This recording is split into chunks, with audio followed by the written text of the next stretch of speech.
I got a student internship at NASA's Jet Propulsion Laboratory, and it turns out that there, my boss was a religious Jew, Amnon Shashua, who's the head of the computer science department at the Hebrew U and the founder of Mobileye. So he said that when AlphaGo Zero, the AI machine that beat AlphaGo, which was the machine that beat the world champion in the game of Go, so he called it miraculous. Everything needs to be treated with caution and care. I think that technologies can be used and can be abused. There's great promise and there's great peril. Noach is called Noach because he made life Noach. He somehow brought convenience to humanity. He invented the plow. It turns out that the plow is really the beginning of civilization.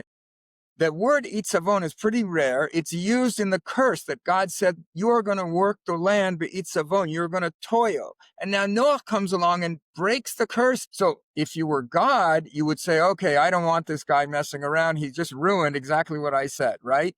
But instead, God chooses him.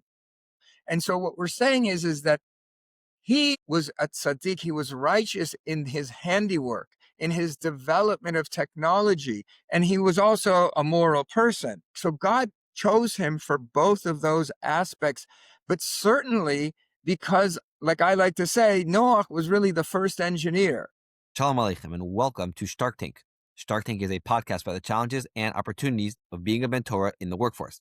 This is a special Chanukah edition about the miracles of modern technology. And joining us is Mr. Mois Navon, who is also known as the Mobileye Rabbi. We're going to get into why he's the Mobileye Rabbi and what he has to say about the miracles of modern technology in a few moments. But first of all, welcome, Mois, and thank you so much for coming today.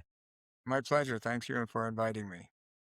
So let's start with a little bit of personal background. As we mentioned, you have a long history at Mobileye. You also have smicha and teach a lot of Torah. So give us a little bit of personal background to these two sides of your life. Yeah, so I mean, the fact is that I've always balanced these two sides of my life. I've started out my career as an engineer, and I was always very intrigued with technology and science, math, all those kinds of things. And then along the way, when I started learning engineering at UCLA, I got a student internship at NASA's Jet Propulsion Laboratory. And it turns out that there, my boss was a religious Jew.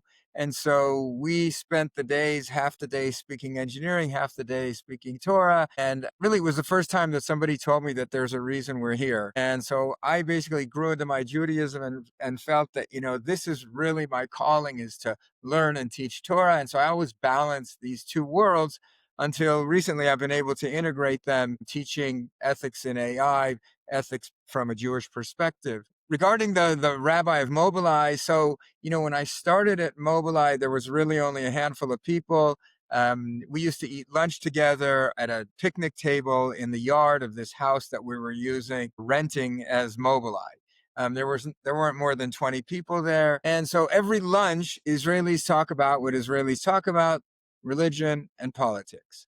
And so basically the tables would be split. There's the people for, there's the people against. And then, I learned long ago that, it's futile to argue religion with people who don't want to learn religion. So I don't really get involved. I'm just watching. And I'm seeing that there's like 2 or 3 guys that are not getting involved at all either, but not out of choice, but because they have no idea what's flying. They're hearing all these arguments about religion, for, against, why, yes, and they're just like watching it like a ping pong match. So I took those guys and I said, listen, you want to learn a little bit about Judaism. So we started a once a week class. We wouldn't eat lunch with the gang. We would go down to the basement and eat on a ping pong table. And we had like basic Judaism. And then as the company grew, so I then went to start giving my little shiur in the cafeteria, the cheder ochel. And so lots of people began to see what I was doing. And then more non-religious people came, and then more religious people came. And I said to the religious people, this isn't really for you. And they said, yeah, but we just want to listen anyway. So then I had to make the class interesting for them, like say some chidush and still be able to talk to people who don't know anything. And that's basically how I ended up. I have on my website over 500 shiurim with source sheets and the whole thing that became from that. That's just like one of the aspects. I'd say probably the other big aspect that gave me this name of the Rabbi of Mobileye is that from the very beginning, so we would have like all Israeli companies, Hamaramat Kosit, a toast to the holiday. And so I felt that, I mean, if we're going to toast the holiday, it shouldn't just be a review of what's going on in the company. We should say something about the holiday. So I got up after the CEO said his thing. So I got up. I mean, it's basically 10 guys standing in the kitchen. So I would get up and say, oh, and by the way, this is the Chag and this is what it's about and this is why it's interesting. So when the company was 20 people, that was really easy. And then when it became 220 and 520, so the CEO continued to invite me to give my religious toast. And there's all kinds of other things that I did to play this rabbinic role. So just two quick follow-up questions. First of all, you mentioned that you got your start, if I heard you correctly, at NASA, which is a pretty big deal. Can you tell us a little bit about like what the year and the setting around NASA that you were working on, and that would be interesting to us to hear about? Yeah, so I mean, I'm talking about the year 1982, 83. I got a student internship there. NASA basically has this thing called the Jet Propulsion Lab in Pasadena, which is about an hour away from UCLA where I was learning. And I actually was working under a grant from the National Institute of Health. And so it turns out it wasn't doing space, but it was doing health technology. We designed like one of the first cancer detection machines, like to automate cancer detection. So it was really image processing, and really my whole life just out of, you learn how to bang nails, right? So my banging nails turned out to always be in image processing, whether it was for detecting cancerous cells or detecting vehicles on the road. And you also mentioned that you started out with very, very basic or non-existent knowledge of Torah. Now you're giving these very high-level classes. So did you ever like take a break to throw yourself into these studies? Did you ever do some sort of smicha course in throughout this journey that brought you to where you are today? Yeah. So while I was designing chips at Mobileye for 16 years, so 6 of those years, I went 2 nights a week to Merkaza Rav Yeshiva, which is about 10, 15 minutes from Mobileye. And I learned basically Isser Beheter. Took the Bechinot and the Rabbanut, and I got the Hasmachat Rabbanut from Avzal Menachem Gold. Okay, so let's get into our topic at hand. It's Hanukkah. It's the holiday of miracles. And it really reminds me a lot, I think a lot about this in the context of today's technology. So you wrote a very fascinating article where you contrasted two ideas of the Ramban as far as, before we get into miracles, just the Ashkafa from the Torah about innovation and new technologies and creating new things. So can you maybe share us with that, how those two Rambans give us a clue as to how we should start thinking about innovation? Great. So I think that first of all, that essay is basically it's an entry in this encyclopedia on theology, and every religion writes about different aspects. I wrote about what does Judaism really think about technology.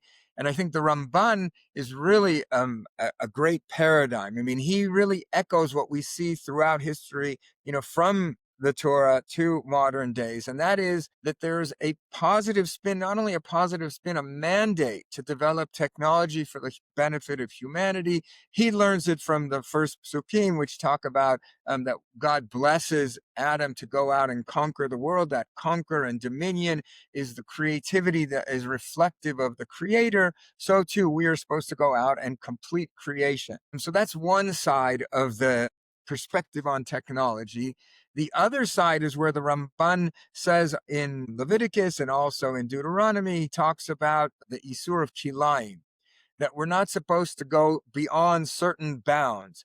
And different people read this in different ways. I mean, the way I read it is that, he's giving us some kind of limits. What exactly are those limits? We need to think about making sure that we don't go beyond the bounds of making technology for the good of humanity. Some people read it on the extreme that, we shouldn't be tampering with anything in nature. Others, like Rav Bleich, says, it means that we can't make a new creation, but we can do everything else. Rav Avram Steinberg and John Loike, they have an article where they say, let's not get carried away. Kilayim is a chok. And so we don't expand on chukim. What it says we don't do, and everything else we're okay with. So, like I'm saying, and then I think, Rav Shurlo talks about using it far more beyond that. And he says, I think that this binds us to not use genetic testing for gender selection. So what I'm trying to say with this kilayim issue is that it can be interpreted in various ways, but I think at the bottom line, it means we need to frame technology ethically. And then that's a big task. And the basic idea, we're going to get back to maybe some of the dangers and cautions around technology, maybe represented by Klein in a moment. But the basic idea that you express there and other places is that Klein is that technology and innovation are certainly a positive force. And I will just mention that we'll definitely put a link to that article and to your website, which you referenced before, in the show notes. People want to go and check it out. So when we talk about this basic mandate to innovate, where do we see that in some other sources in the Chumash and Chazal, that technology is not just a fact of life, but actually something that we should be striving for? I think that we see, well, we see the positive. I would say probably the first and most positive place is with Noach. Noach is called Noach because he made life Noach. He somehow brought convenience to humanity. And Rashi and the Radak, they quote the Midrash that he invented the plow. It turns out that the plow is really the beginning of civilization. It's the first technology that then freed man to do and make other technologies instead of scratching the ground to make food. And so why do I say that God is positive about this? Because it uses in the text of Noah, it says that he took away the itzavon. The word itzavon is pretty rare. It's used in the curse that God said, you are going to work the land, but itzavon, you're going to toil. And now Noah comes along and breaks the curse and says, we're not going to toil. So if you were God, you would say, okay, I don't want this guy messing around. He just ruined exactly what I said, right? But instead, God chooses him. God chooses Noah because he's Sadiq, he's Sadiq and he's Tam, right? So the Ibn Ezra explains that Sadiq b'ma'asav and Tam b'libo. And so what we're saying is that he was a tzaddik. He was righteous in his handiwork, in his development of technology, and he was also a moral person. So God chose him for both of those aspects, but certainly because, like I like to say, Noah was really the first engineer. If you want to start society again, and I quote this science historian by the name of James Burke, he says, if our civilization, God forbid, collapsed, and there were a few survivors, the first thing they would need to do to get civilization going is make a plow. So God chose Noah because he knows how to get civilization going technologically. Wow. So let's get to Hanukkah now, to the miracle of this, the oil that lasted for so long. For me, I think, and for many people, the first time you see a new technology that's on a completely different league than what you're used to. So for me, that moment was certainly the first time using ChatGPT. I'm sure that those who first were exposed to the internet, I basically grew up on the internet, or first exposed to an airplane or a car, all these things, it can seem like miraculous. Do you see it that way? Are there any sources that tie the concept of a miracle to the concept of these technologies, which can really blow our mind as to what their capabilities are? I mean, I'm sure that everybody from the plow onward were sat in marvel at this new technology that's changing humanity. I mean, I look at my designs when they work, I'm like, wow, miraculous. But of course, I mean, I understand that it's human creativity and it's a lot of sweat and tears until you finally get things working. I mean, you could say that everything in the world is miraculous. It has in some way, shape, or form the hand of God involved. I think that in terms of like the miracle of Hanukkah, which is above nature, I think that really is something else where we're saying, this is the hand of God. I mean, as amazing as the plow and to ChatGPT, all these amazing technologies, it's still not outside of nature. Although I will say that Amnon Shashua, who's the head of the computer science department at the Hebrew U and the founder of Mobileye, so he said that when AlphaGo Zero, the AI machine that beat AlphaGo, which was the machine that beat the world champion in the game of Go. So he called it miraculous because there's so much computing power and there's so many algorithms that are working in such a way that it's almost miraculous to even explain how it works and how that it finally got there. I don't know. I think that there is some marvel in that, but nevertheless, even AlphaGo Zero, even if Amnon calls it miraculous, it's still within our realm, and it's not 8 days of or the Maccabim beating our enemies from all around, the Greek Assyrians, as it were. One way that I've tried to wrap my head around this, and I don't know if this resonates or if you would want to take this in any direction, which is the fact that at least according to the Rambam and maybe some others, the idea even of a supernatural miracle is that God programmed within nature the ability to sometimes suspend nature. So according to that, if we find those keys to suspending nature or manipulating nature, changing nature to create certain outcomes, so there isn't such a big delta between what we would call a nace nigla and what a technologist is able to accomplish with some of his innovations. True.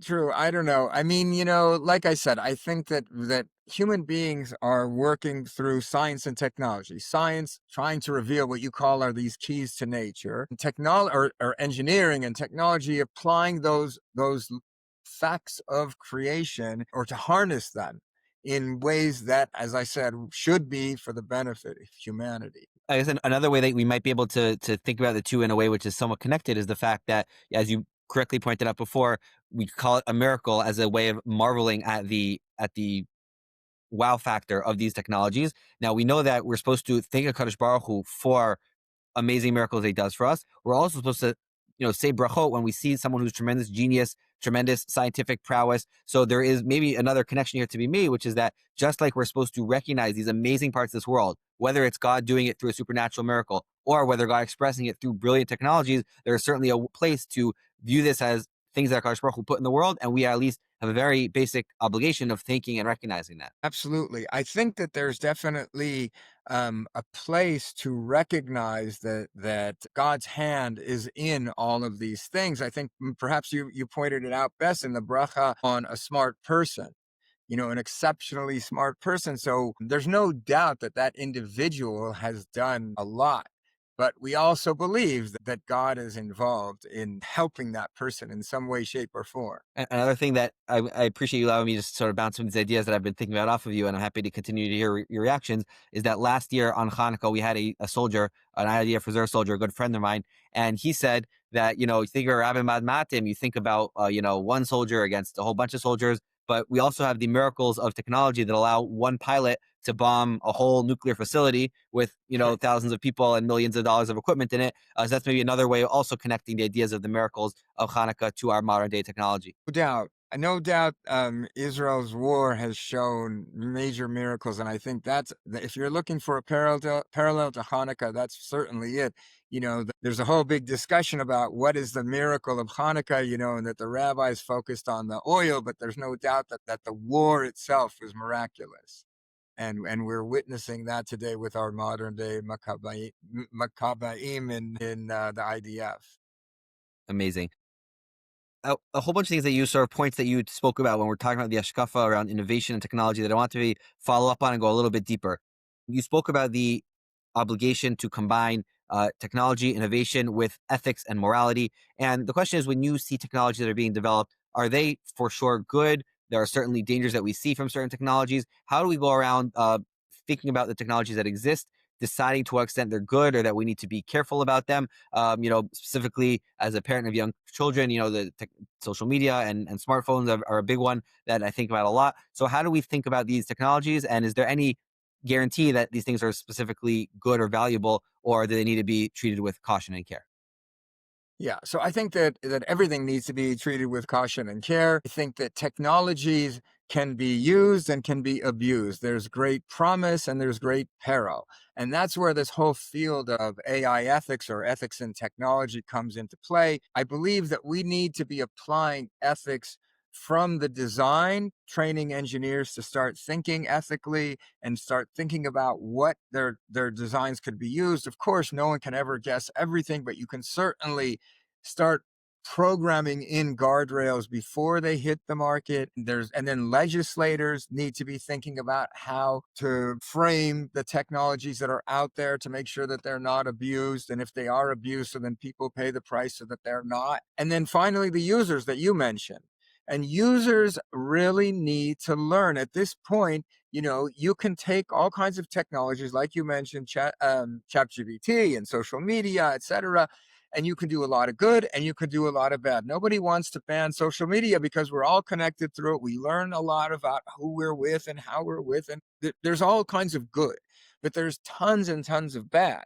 And so that needs, if we can't filter it through engineering and through legislation, at the end of the day, it's the users that need to somehow limit themselves in their uses. I mean, you can sit and scroll all day and become a vegetable, but that problem didn't start with social media. It started with the television. And so people can sit there and binge watch and do whatever. People need to learn to be self-regulated. That's really what Judaism is about. There's 613 mitzvot. The vast majority of them you have to keep on your own. There is no mitzvah police. And even in an ideal society, there shouldn't be, right? I mean, there are all kinds of punishments programmed into the Torah and so forth. But at the end of the day, it's about people recognizing how to actualize themselves better and not abuse all of the things that are in the world for us. I think also ChatGPT is a great example that we all have been able to use it for all kinds of good things. The question is, are you going to use it to help you, to assist you, or to replace you? You can use it to replace you.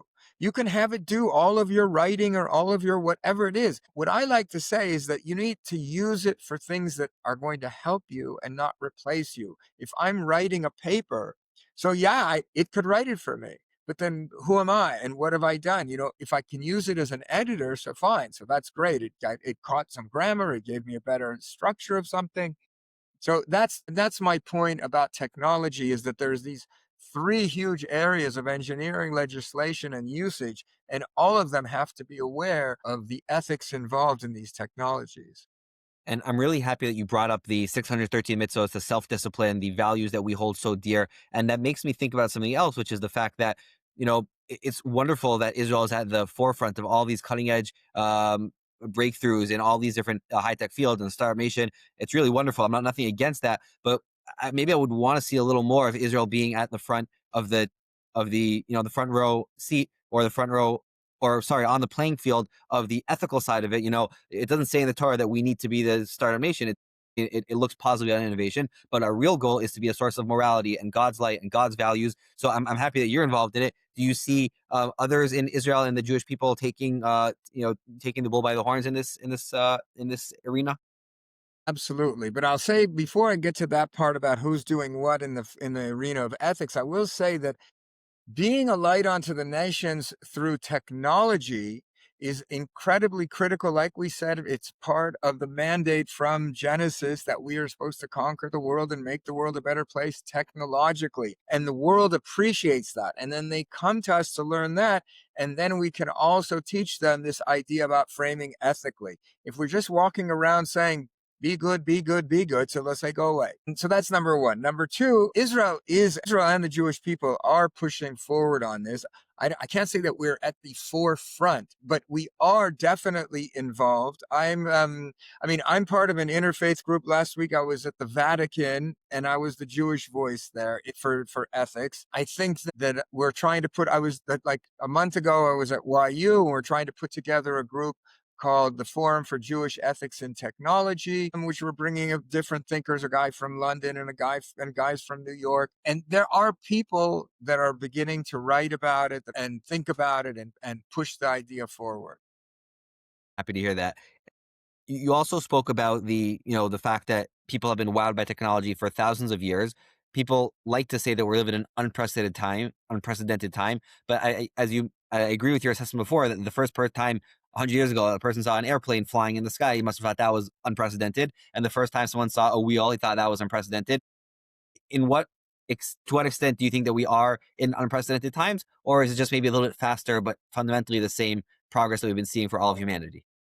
Yeah, so I think that we're in unprecedented times. I mean, if you look at the chart of the changes to humanity and to the human condition, obviously it started with the Industrial Revolution, that it began to ramp up, and it's been going up exponentially. And we've been seeing change after change in like huge leaps. And Ray Kurzweil talks about the fact that you can't even predict it. It doesn't go linearly anymore because the new technologies are ramping up the newer technologies. And so we're going much faster. There's no doubt.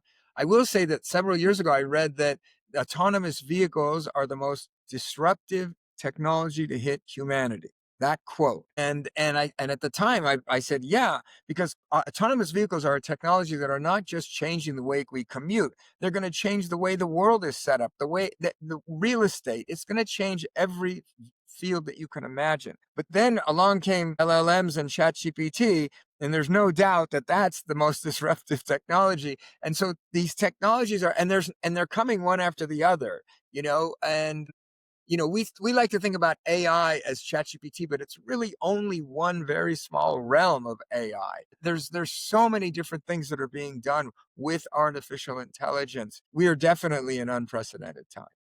Wow. And, there are sources that connect vast improvements in technologies to Geulah. There's a Chafetz Chaim, I think it's in his Akdama to Kachim, where he speaks about the importance of learning Kachim because the Beis HaMikdash is coming. And one of the reasons why he proves that is because of the modern technologies that he was already witnessing already over 100 years ago. So in today's modern, unprecedented landscape, are there sources that you see expressions of Geulah descriptions in today's technologies? Absolutely. First of all, you should know that there's a whole field that's called apocalyptic AI. There's a book called Apocalyptic AI where they're talking about comparing end of days prophecies to technologies today. And there's many, many types of technologies that are, building people to be faster, better, smarter, and all of the fertility technologies. There's so many things that are moving us forward. But I would say that what really makes me think that we're at end of days technology times is the fact that they predict that within 100 years the machines are going to do everything. People are not going to work. But then on top of that, Elon Musk has gone on record saying that they're also going to bring massive abundance. And so that you're not going to need to work. You are going to have everything you need. And the only question will be, what are you going to do with that time? And that's exactly what, our sources say about the end of days. There's a Mechilta that very famously says that at the end of days, others will do our work. Those others who everybody thought were other people, now we know that they're the machines. And then what will we do at that time? So the Rambam in Hilchot Melachim says, people will not work, but rather they will spend their day ledat et Hashem, right? That they will learn about this world and about the Creator. And so I'm telling you straight, we see that the technology is bringing us to that possibility. Will people go and use it for the good to learn about God, or will they sit and just get high? That's we'll have to see. So I thought about this issue a lot, actually, and I would love to get your expert opinion on this, because you mentioned before that Noach made everything more convenient, and now we're getting way more convenient. And, I believe it was around 100 years ago, I think the fellow's name was Keynes, John Keynes, made a prediction that within 100 years, we would be having like a 4-hour work week or something along those lines. And that prediction has not come true. So are you convinced that it's going to be different this time around? Okay. First of all, about predictions, they end up happening some way, somehow, in some kind of window. I think, Alan Turing said that we would reach intelligent machines in another 50 years in his 1950 article. So, okay, it took another 20. And then John Maynard Keynes, who was one of the great economists of the time, he wrote Economics for Our Grandchildren in 1930, when he made the prediction that within 100 years, what he said in that paper was within 100 years, we will have solved the economic problem of humanity, meaning that people will no longer have to die of starvation and work for subsistence living. Okay, that will have been solved. He said that at a time, by the way, 1930 was the year after 1929, funny enough.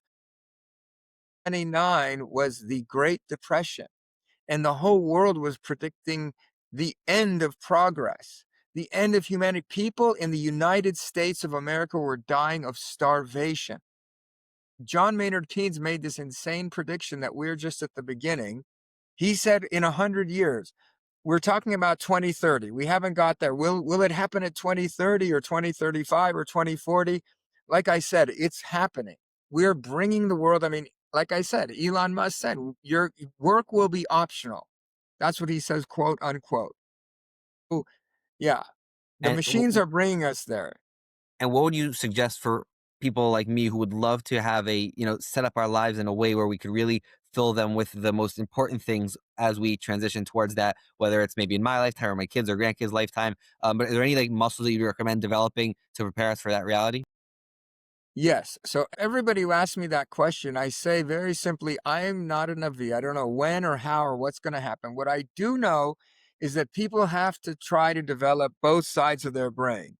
We have to stop being, "Oh, I'm an engineer, I'm a philosopher, I'm a scientist, I am a psychologist."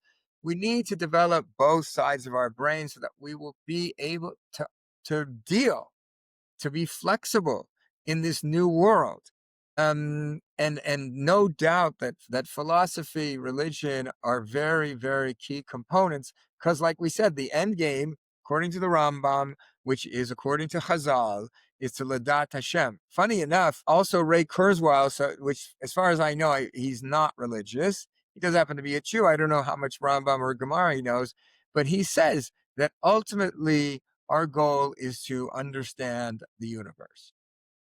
Wow. And as far as the more near term, as the world gets very good at automation and companies are shedding jobs and junior jobs, what other advice would you give to people who are in their careers, starting their careers, about to start their careers, that will allow them to continue to find fulfilling work in these days where automation is really taking over so much? So I think that people should still focus on what interests them. Business people should go into business. Scientific people should go into science and engineering. Just because the machines have learned to write code doesn't mean that people don't need to write code, don't need to understand technology.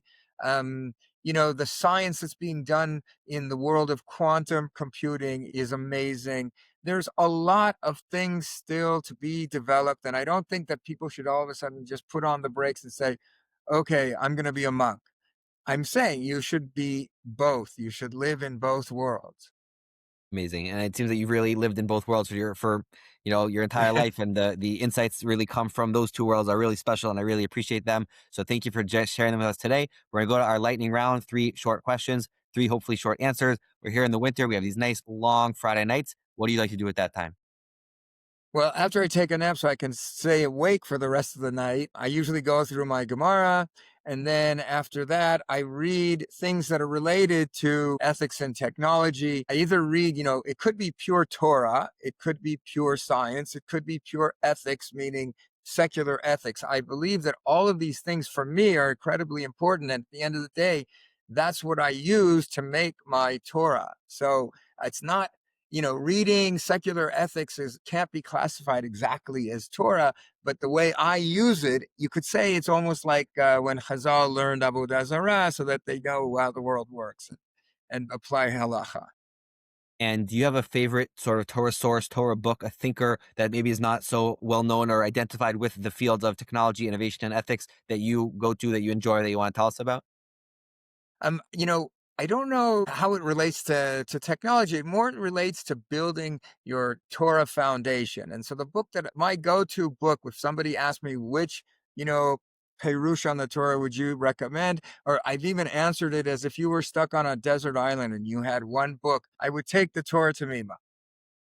Amazing. I just finished publishing an article about the Torah Tamima, with some very fascinating stuff from him about Torah and economics, because he also had lived in both worlds as well. So that fascinates here as well. And finally, if you were forced to leave everything you're doing now in the field of Torah and ethics and technology and Mobileye, and you had to choose some new job, maybe something you dreamed of doing as a kid, what would that be? So, I mean, it's a really hard question because I always live my life trying to do what I want to do and what I should be doing. And, I've finally reached this stage where I'm doing what I want to do. I want to learn and I want to teach. And that's what I'm doing. I learn Torah and I teach Torah. I do it integrating my background of science and technology. And, if somebody forced me out of that and I couldn't do it, I would still want to learn and teach Torah. And if I couldn't do that, so then I understand that Ein Kemach Ein Torah, which means I'll do whatever it takes to get the Kemach so that I can do the Torah. So Okay, I Mois don't Navon. mean to dodge your question, but It's always special to hear people who have really calibrated their life on their values and don't have any regrets whatsoever. So it's specialty here. Thank you for joining us. Thank you for sharing all these insights. And it's really, I'm blown away by when I discovered some of your work, your writings, your classes, the synthesis, the integration of these different worlds that you refer to is really special. So I really appreciate you sharing them with me and our listeners today. thank you so much.